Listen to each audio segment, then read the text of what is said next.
Amém. Amados, boa noite, a paz. Tudo bem com vocês? Hoje eu tô com uma tropa aí de Arraial, hein? Tá botando água para não derrubar? Eu acho que é isso, né? Não é? Hoje eu tô com uma tropa de Arraial. O Ministério de Louvor tá ali. Cadê? Levanta a mão. Tá ali o presbítero Jorge com a sua digníssima ali. Tá ali a Sandra. Se esconde não, Sandra. Sandra é a do churrasquinho do abrigo da festa Pedra e Missões. É ela. Churrasquinho top. É ela. Ela faz encomenda de Arraial para cá. Tô ali com a minha esposa. Ela tá aí. A minha esposa vai ficar de pé, né? Fica de pé.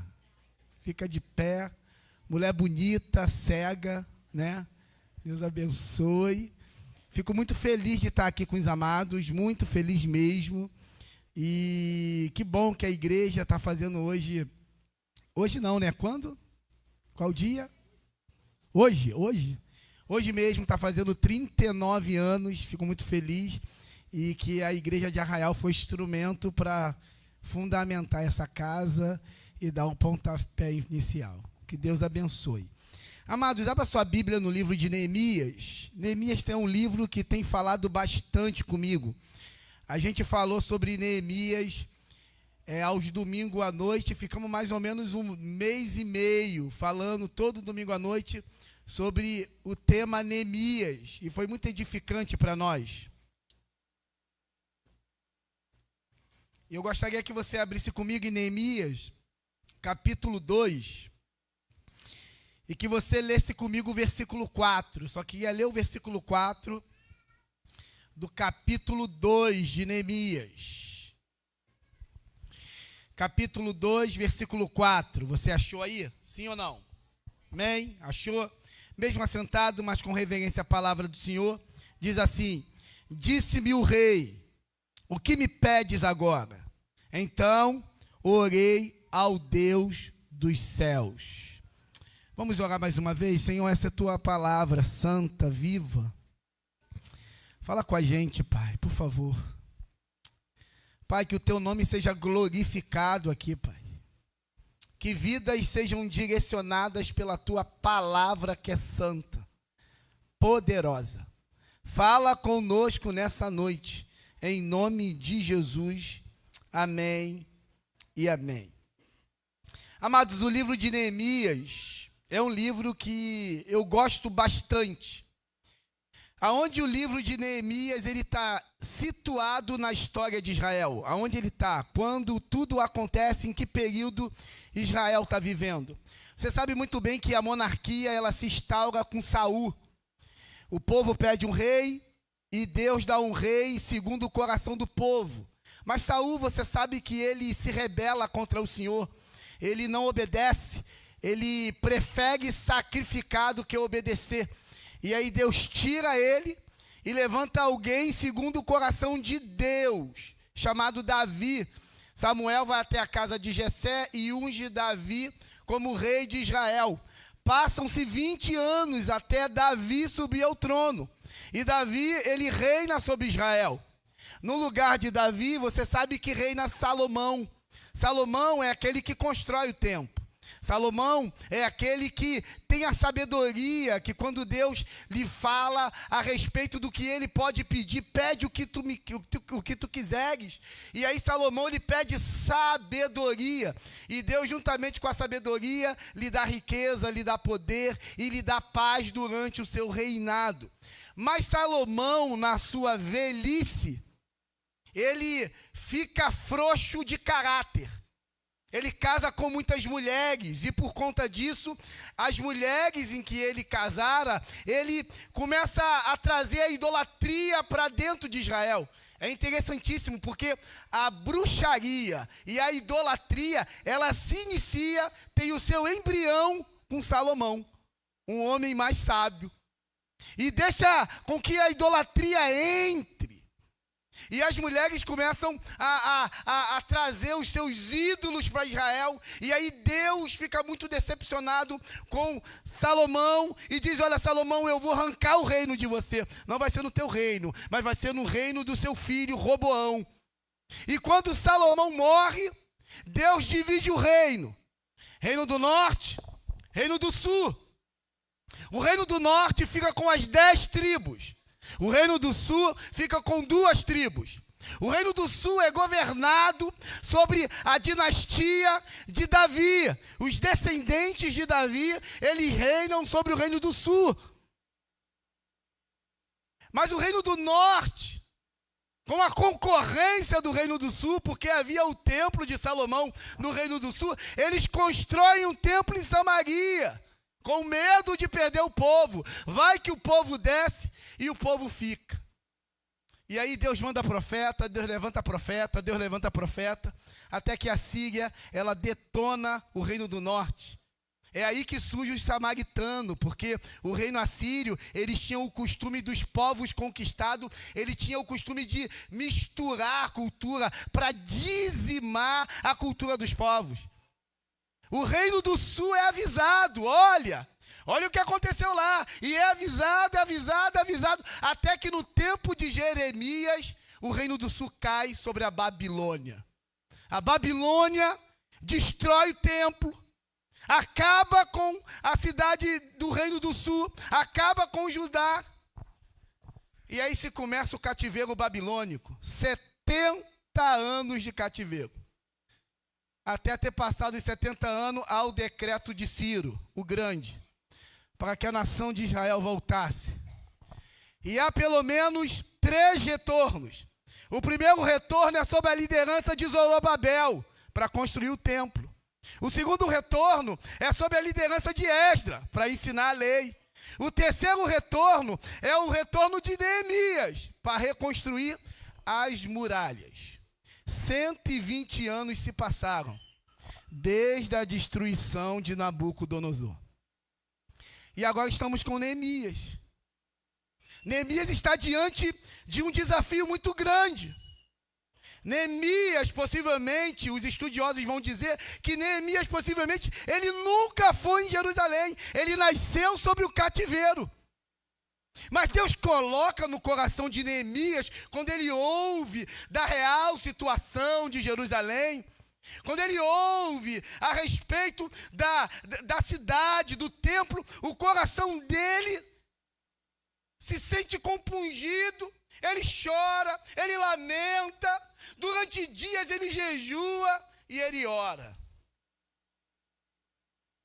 E Deus direciona Neemias para ser um reconstrutor. Sabe, gente, a gente olha para a sociedade, a gente olha para as famílias, a gente olha para os nossos adolescentes, a gente olha para nossas crianças e urgentemente nós precisamos de gente que se levanta para reconstruir. Gente que se levanta como Neemias. E o que me deixa, o que eu fico impressionado em Neemias, e se você ler o capítulo 1 ao capítulo 13, Neemias é um homem que ora. É impressionante. Em todo o livro, você pode notar que aparece Neemias orando 8 vezes. Do capítulo 1 ao capítulo 13, você vê Neemias orando. E nesse texto presente, nesse versículo presente que nós lemos, a gente vê Neemias orando durante um diálogo com o rei Artaxerxes. E o que me deixa impressionado é que Neemias, antes de agir, ele ora. Ele clama. Ele se submete. E diante disso, eu queria falar sobre os benefícios da oração. Diante de Neemias.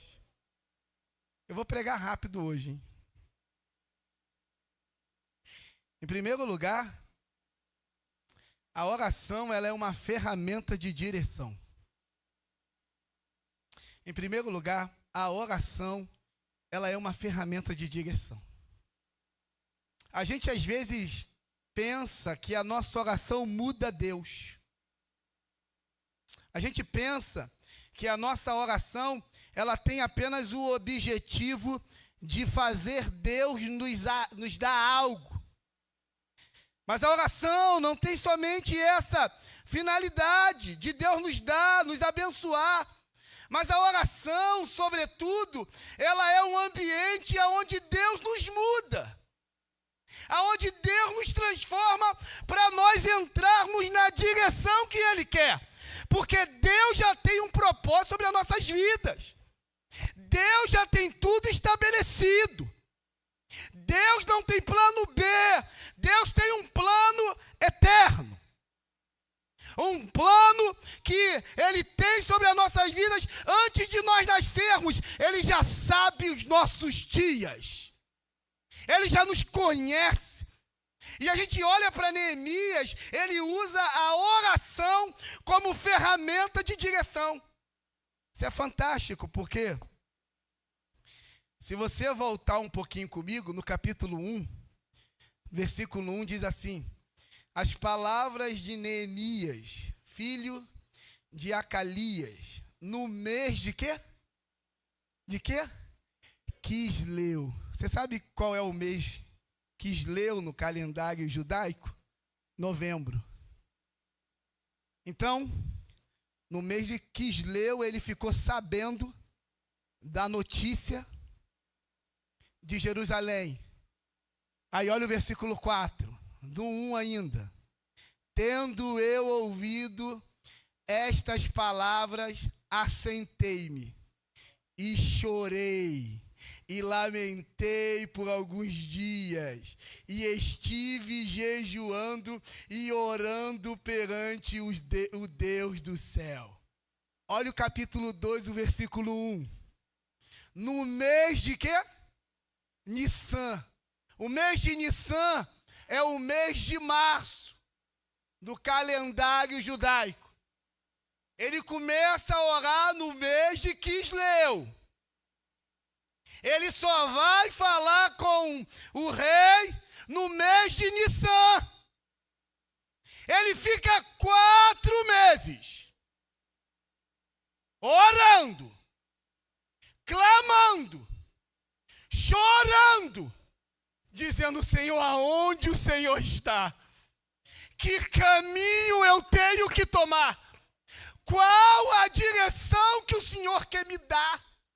Querido, pelo amor de Deus, querido, o céu está aberto para a gente. Amém, querido? O céu está aberto para a gente. Não é mérito nosso, não. É mérito do Cordeiro, porque Ele abriu um novo e vivo caminho. Ele abriu acesso. Ele é a ponte. A gente pode chegar diante do Pai. Temos acesso. À meia-noite, às 3 da manhã, às 5 da tarde, meio-dia, no carro, no banheiro, varrendo, lavando, qualquer lugar, qualquer situação, o Eterno está pronto a te ouvir. Ele está pronto a te escutar. Então use essa ferramenta como um instrumento de direção. Porque muitas das vezes nós erramos porque nós não buscamos a Deus. Não consultamos a Deus, não perguntamos a Deus, tomamos as nossas decisões nas aparências, olhamos para Jerusalém, está caída, está derrubada, eu estou aqui no palácio, o que eu vou fazer lá? Mas Deus queria Neemias em Jerusalém. O que define a nossa vida não é a realidade presente, e nem o que nós estamos olhando. O que define a nossa vida é o que Deus fala a respeito dela. Amém? Eu lembro uma vez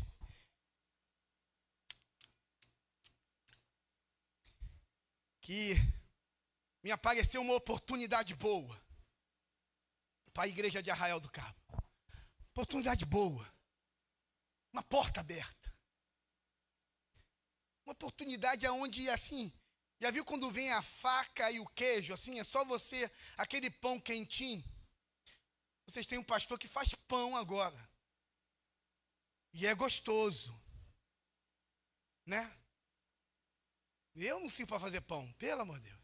Tem que ter muita paciência. Não é? Aquele pão quentinho que você abre, tu passa a manteiga derrete. Depois tu bota o queijinho derrete. Assim, uma oportunidade maravilhosa. Maravilhosa. Uma porta aberta. E gente para financiar a porta. Pastor, tem o lugar. e tenho dinheiro. Falei, mas assim? Aí eu falei assim, Jesus, não estou em paz não, Jesus, eu não estou em paz, eu não estou em paz, eu não estou em paz. E minha esposa sabe que, assim, eu sou bem maluco. Ela sabe disso, né? Geralmente a mulher tenta frear o homem, né, Vânia? Não é nada. E dessa vez eu falei, meu Deus, o que é isso? O que é isso? Aí eu falei, eu vou para a oração. Eu estava lendo Neemias, na época eu estava lendo Neemias, e eu li isso aqui de Neemias. Falei, eu vou para a oração. Senhor, onde o Senhor está nisso? Senhor, onde o Senhor... Eu passei o dia todo orando. Senhor, onde o Senhor está nisso? Eu tava na cozinha. Senhor, onde o Senhor está nisso? Eu estava pregando. Eu no meio do culto, eu falei, Senhor, onde o Senhor está nisso? Aí eu fui dormir. O Senhor me deu um sonho com o local, com a situação, me mostrou tudo. E na semana eu fui no local, e tudo que havia acontecido no sonho, aconteceu no local. E a gente, pastor, o senhor está pálido? Eu falei, nada não. E o senhor tinha sinalizado que era não. Quantas situações você entra que não era para entrar? Quanta coisa você está se metendo que não era para se meter? Quantas coisas você deixa de fazer que era para você fazer? Quantas vezes era para você caminhar e você não caminha? Querido, em nome de Jesus, vamos ser crente Neemias. Crente que usa a oração como ferramenta de direção.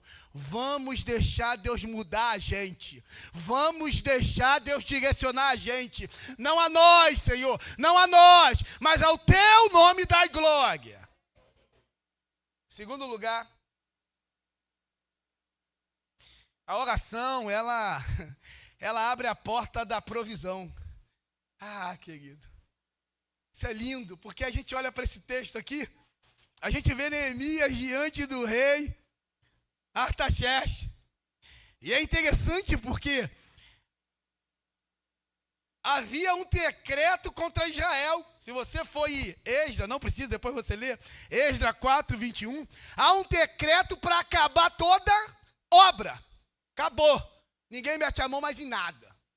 O rei decretou. E você sabe que o decreto dos medos e dos persas é o mesmo decreto lá que o rei fez a respeito de Daniel. Que quem orasse ao seu Deus, em um mês não podia orar. Não podia, tinha que orar ao Dario. E o rei faz o decreto, mas Daniel ora. Ele orava 3 vezes ao dia. E aí a gente vê o rei Dario tentando livrar Daniel, mas não consegue, porque o decreto é maior do que o rei. Ah, gente. Mas não tem decreto que resista ao poder da oração. Talvez há um decreto sobre o seu filho. Eu quero te dizer que na autoridade do nome de Jesus esse decreto pode ser quebrado. Há um decreto sobre a tua família. Eu quero te dizer em nome de Jesus que através da oração esse decreto pode ser quebrado. Deus é o Deus da provisão. E foi falado aqui daqui a pouco. Deus provê. É interessantíssimo, porque Neemias ele está tão sintonizado com o eterno. O cara jejuou, gente. O cara cai uma pena de anjo, ele sente. Pode vir um anjo dinossauro para certos crentes que o crente não vê. Ele está tão desligado, ele está tão, assim, perdido, que pode ter um exército enorme, igual com Geazi, ele não vê. Tem que orar para o infeliz ter os olhos abertos. Mas Neemias estava tão ligado que caiu uma pena de anjo. Ele, opa, Deus passou aqui. Olha que interessante. No versículo 4, a gente vê o rei dizendo, o que você quer, Neemias? Pede. Aí você olha para o versículo de número 8. Como também carta para Asaf, guarda da mata do rei, para que me dê madeira para as vigas das portas da cidadela do templo, para os muros da cidade e para a casa que deverei alojar-me. E o rei me deu. Olha que coisa extraordinária. Havia um decreto onde não se podia construir. O próprio rei havia decretado, não pode. Agora o rei está deixando e ainda está dando dinheiro. Irmãos, em nome de Jesus de Nazaré, o Jesus que multiplica pães é o Senhor dessa igreja. O Deus que provê as nossas necessidades é o Deus da igreja do bairro Fluminense. Ele é o Deus que provê, querido. Ele é o Deus da provisão. Nós não precisamos mendigar para político. Nós não podemos nos vender para a política. Nós não devemos nos vender aos poderosos, porque dele é o ouro, dele é a prata, dele é o reino, dele é a glória. Salomão vai dizer que o Senhor tem o coração do rei na mão e ele inclina para quem ele quer. Sabe, querido, a gente precisa entender que a oração abre a porta para a provisão. Sabe, querido, você está contando muito com as pessoas. Você está contando muito com o outro. Não, querido, pelo amor de Deus, deixa os outros ser usados por Deus. Não queira que os outros sejam usados pela tua lábia. Vai para o joelho. Porque Ele é o Deus da provisão. É o Deus que provê. Ele é o Deus que abre todas as portas. Ele é o Deus que tem toda a autoridade no céu e na terra. É diante a esse nome que eu me dobro. É diante a esse nome que a igreja do bairro Fluminense se dobra. É o nome de Jesus, é o nome acima de todo nome. É diante desse nome, querido, que a gente se curva, que a gente adora. É diante desse nome que a gente chega diante do trono da graça de Deus para receber graça e misericórdia. É diante dele que nós nos encurvamos. Sabe, Deus quer que você prove isso. É muito bom saber quando você confia em Deus, Ele vai prover. Pastor, como é que vai ser? Eu não sei. Como é que vai ser com Neemias lá, gente? O cara era copeiro do rei. Neemias comia tudo do bom e do melhor. Neemias tinha o lado bom e o lado ruim. O lado bom só comia coisa boa. O lado ruim, se tivesse envenenado, ele morria. Mas pelo menos ia morrer comendo bem, né? Tem gente que morre bebendo Coca-Cola. Estava lá no palácio do rei. Naquela época não tinha ar-condicionado, mas se tivesse, ele teria. Melhor lugar para dormir. Agora vai para uma Jerusalém arrasada. Vai para uma Jerusalém perigosa. Vai para uma Jerusalém devastada. Gente, nós temos estudado o livro de Atos dos Apóstolos. Agora a gente está no capítulo 20, onde nós vamos falar da ida de Paulo para Jerusalém. E Paulo já tinha tudo definido na vida dele. Quando ele escreve, quando ele se depara com a igreja de Éfeso, que ele se despede e diz, olha, vocês não verão mais o meu rosto. Paulo diz para aquela igreja, olha, eu não considero em nada a vida preciosa para mim. O que importa para mim é cumprir o meu chamado. E quando Paulo está indo para Jerusalém, você sabe que Agabo, aquele profeta, pega o cinto de Paulo e fala, olha, isso vai acontecer com o dono desse cinto. Aí Lucas, os discípulos começam a chorar, dizendo, Paulo, não vai. E aquele choro estava entrando na alma de Paulo. Estava tirando o propósito do coração de Paulo. Estava fazendo com que Paulo pensasse em não ir mais para Jerusalém. Aí Paulo dá um brado e diz, Cristo já me falou sobre isso.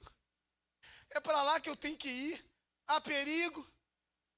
a situação difícil, mas o meu rei está lá e eu preciso estar lá. Sabe, querido, em nome de Jesus, eu não sei como é que você vai, mas eu sei que o Senhor vai prover.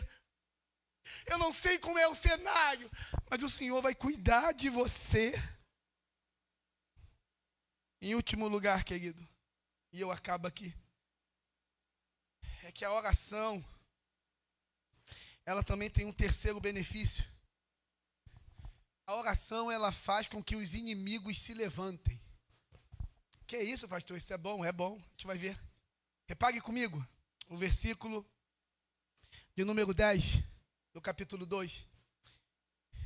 Disto ficaram sabendo Sambalate, o Horonita, e Tobias, o servo amonita, e muito lhes desagradou que alguém viesse procurar o bem dos filhos de Israel.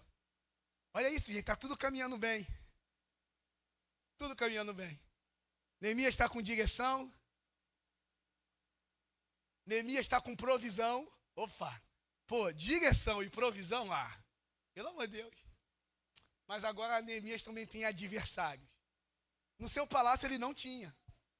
A gente pode ver aqui que a relação de Neemias com o rei é uma relação muito legal de empregado e chefe, de rei e de servo. Você vê que até a esposa do rei fala: Neemias, tu vai ficar lá quanto tempo? Demora não, Neemias. Neemias era aquele cara que todo mundo queria perto. Neemias era aquele cara gente boa. Neemias era aquele cara misericordioso. Neemias era um cara muito gente boa. Mas agora ele vai ter que ir para Jerusalém. E aí ele mete a mão aonde não é para meter. Querido, quando os adversários se levantam contra nós, quando os inimigos de Deus se levantam contra nós, isso significa que a gente está seguindo o caminho certo. Você pode entender isso? Que quando nós estamos sendo atacados pelos inimigos de Deus, é porque nós estamos indo para o caminho certo. Jesus, quando ele é batizado e ele vai para o deserto, ele jejua e ora. Quando ele acaba de jejuar e orar, o diabo se levanta para tentá-lo. Jesus, quando estava na multiplicação dos pães e que se despede dos discípulos e diz: vai na frente, e ele sobe o monte para orar, e ele fica lá orando sozinho. Quando ele desce do monte, os discípulos estão em tempestade, vento contrário, tribulação. Jesus, quando resolve orar no Monte da Transfiguração e leva Pedro, Tiago e João, e ali aparece Moisés representando a lei, e Elias representando profetas, e há aquela voz dizendo: este é o meu filho amado, a ele ouvi. Quando eles descem do monte, está aquele caos lá embaixo. O menino endemoniado não consegue expulsar o demônio. Há uma discussão entre os fariseus e os discípulos de Jesus. Tudo por causa do ambiente da oração. A oração, ela faz com que os inimigos se levantem. Por isso que tem muita gente que diz: eu não vou orar não.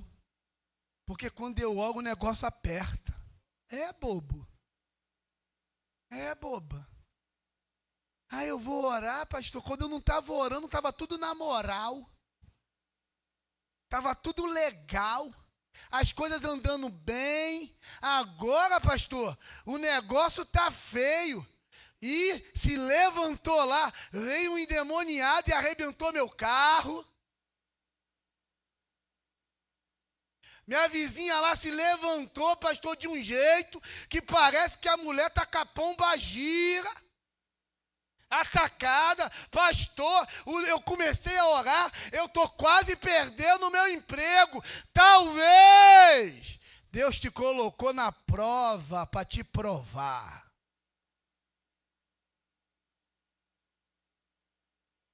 Porque a prova, ela define de que lado nós estamos.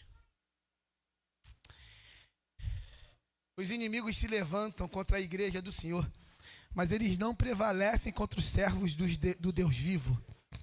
Os inimigos se levantam para tentar nos deter, mas fiquem tranquilos, porque quem está do nosso lado é fiel.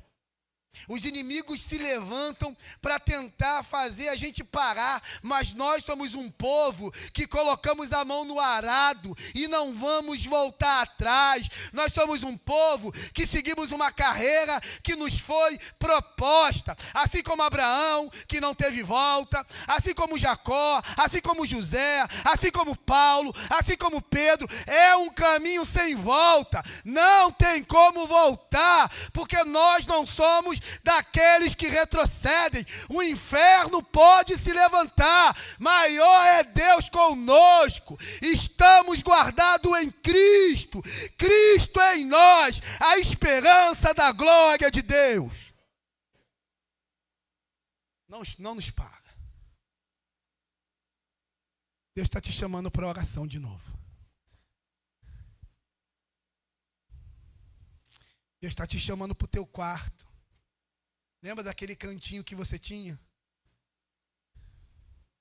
Como Deus falava contigo. Agora quem está dominando você é mais as tuas emoções do que a oração.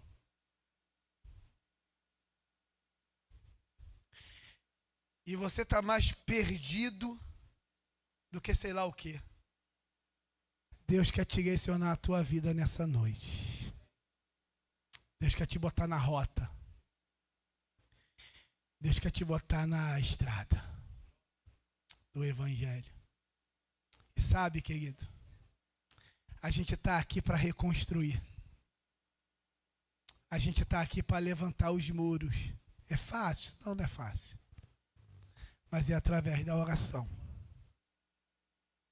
Neemias era alguém que tinha uma profunda consciência de que Deus sempre estava do lado dele. Por isso a comunicação era tão fácil. Tem muita gente que está tão longe de Deus como o filho pródigo, que se esquece até que o pai é pai e acha que o pai não é mais pai. A distância, ela faz você se afastar e saber quem é o pai. Porque quando você está perto do pai, você sabe que o pai, ele nunca vai te tratar como um bastardo.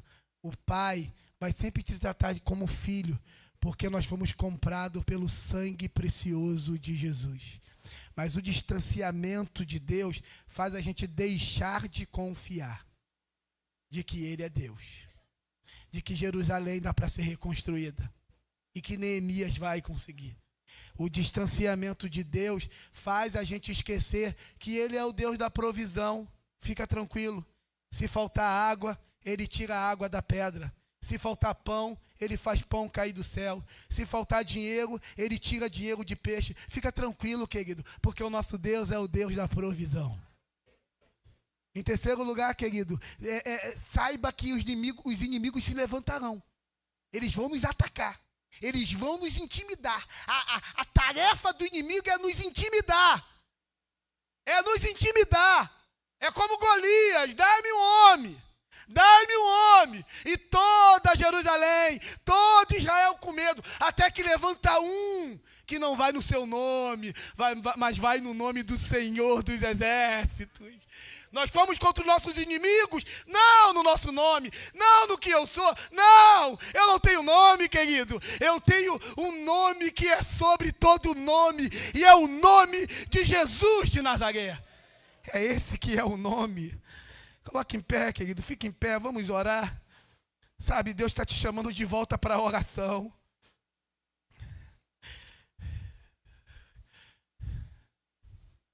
Deus está te chamando de volta.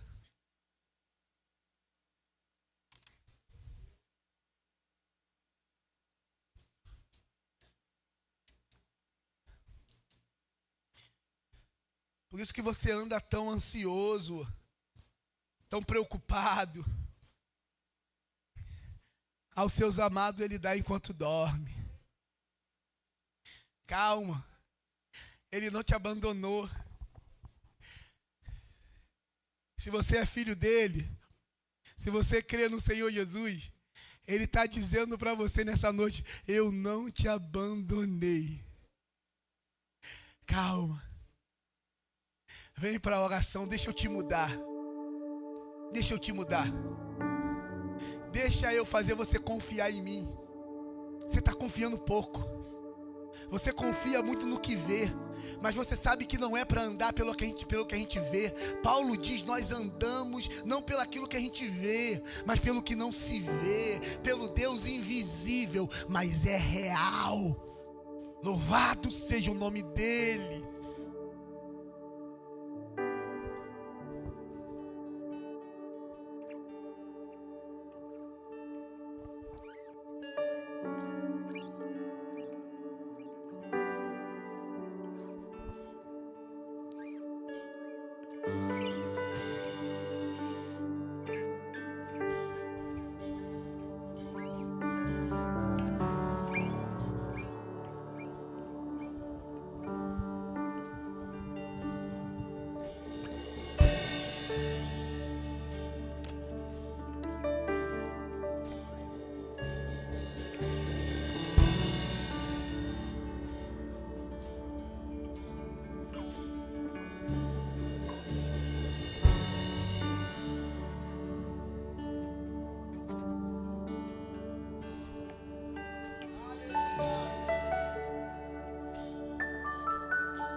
Jesus, quero declarar teu nome sobre toda mente e coração. Pois sei que existe paz em tua presença. Clamo, Jesus.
Você pode declarar: teu nome é cura.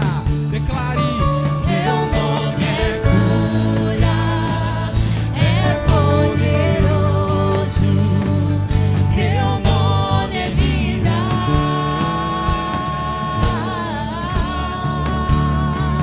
Destrói cadeias, dissipa as trevas, vem incendiar.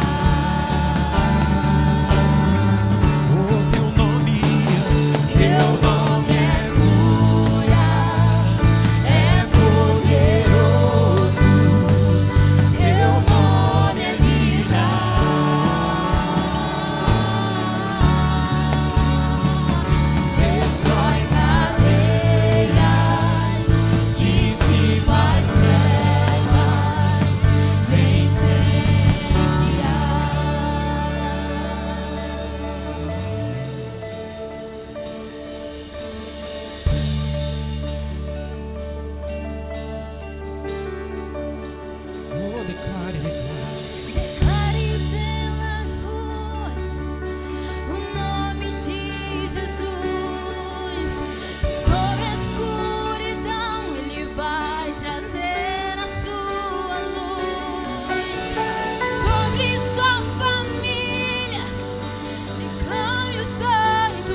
Senhor está aqui nessa noite, querido.